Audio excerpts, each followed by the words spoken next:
Okay, and Germany's top administrative court will decide today whether cities in Europe's biggest auto market can ban diesel cars, potentially wiping hundreds of millions of euros off the value of up to 12 million vehicles. What will this mean for Germany's auto industry, the economy, and the people?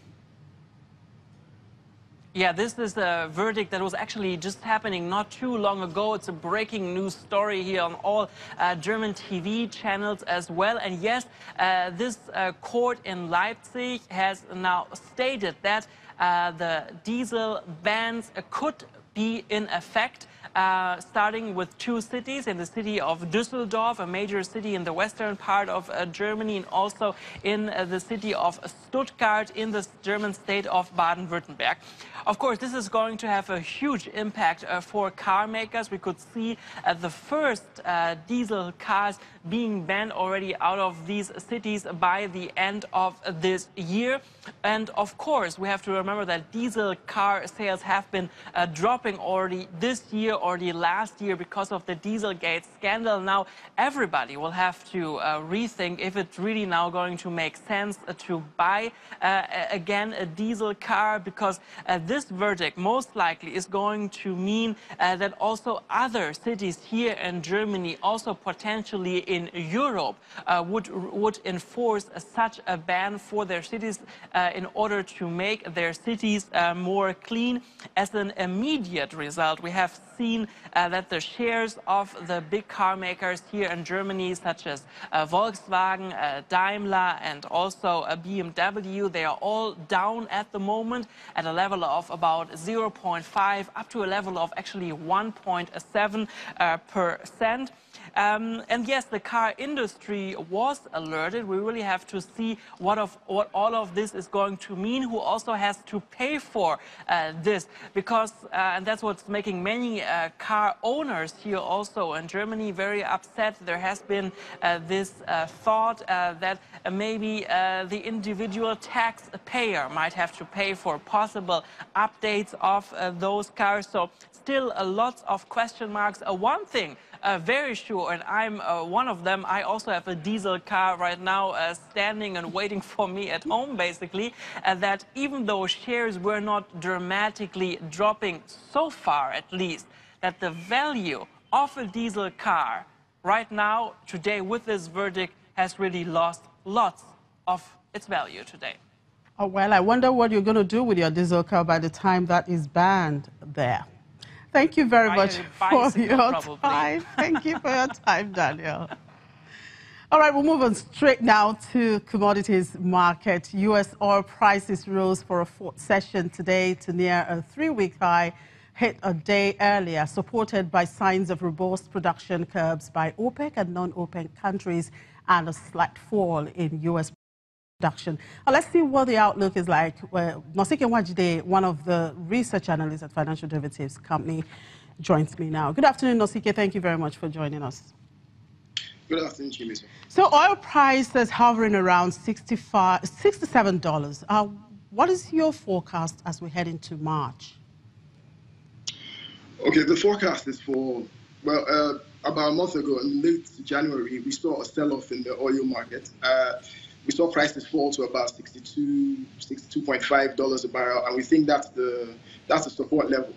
So going in the short term, there are a number of things that could push could drive oil prices up.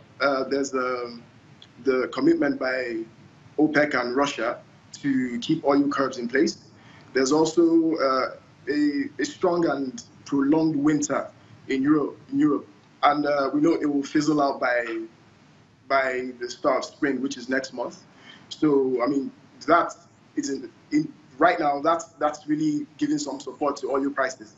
But going forward, like you mentioned earlier in the show, there's a meeting with the Fed chair, the new Fed chairman, Jerome Powell, will meet with Congress today in his testimony. And depending on if he sounds hawkish, if his tone is hawkish, then the dollar will probably strengthen, and we'll see some pressure on oil prices to fall, maybe to about 60, 65 in the coming weeks. Overall, overall, we feel that there's also an EIA report that should be published sometime today, and depending on what the report says, we've got news that about 2.7 million barrels at the inventory, U.S. inventory is grown by 2.7 million barrels, and if that's the case, then we expect that to be bearish for oil prices. But in the short to medium term, we don't see oil prices falling below 63. It should be average around somewhere around $65 a barrel in the short term. Okay, coming back here in Nigeria, we've seen fuel queues disappear and reappear at will these days. Could this be related to higher oil prices? Well, that's one of the many paradoxes with Nigeria. Oil price for us is a double-edged sword. If oil prices fall, there's a loss in revenue and forex inflows, which could, last time it culminated in a recession. This time, higher oil prices mean higher landing costs for refined petroleum products. And if you're going to peg the retail price of PMS at 145, higher landing cost means slimmer margins, if at all, for importers. And there's been a backlog of subsidy payments that have yet to be paid, about $2 billion. So the importers have stopped importing, left the NNPC saddled with the burden of importing all the petroleum or all the PMS that Nigerians will consume. And that burden is taking its toll. If you peg a price at 145, basically, the landing cost should be somewhere right now, somewhere close to 160. I mean, it's just not sustainable. And given the high oil price environment, it probably will continue until a solution, a long-term solution is found. Okay. Okay, Nosike, just before I let you go, a quick one. 2017 GDP just came in at 0.83%. How crucial are higher oil prices to the 2018 growth projection of between 2.2 to 2.5%? Okay, that growth projection is based upon oil prices is about, between $50 and $55 a barrel, and oil production being stable at about 1.8 million barrels a day. The Q4 report that was published today, oil output was about $1.9 million a barrel. If we could maintain that output and even get to $2.2 million a barrel, we would have increased revenue to sort out infrastructure, increased revenue that would lower the deficit. And if you lower the deficit, the government will borrow less. If the government borrow less, we would move into a lower interest rate environment, so that the non-oil sector, the manufacturers and all the real sector could borrow at lower interest rates, and the credit to the private sector would increase. I mean, and you have increased forex earnings from increased oil sales. You boost your reserves. Thank you for your time, Nosike. Nosike Nwajide is one of the research analysts with Financial Derivatives Company. We'll take a break, and when we come back, we'll look at the development in South Africa. Do stay with us.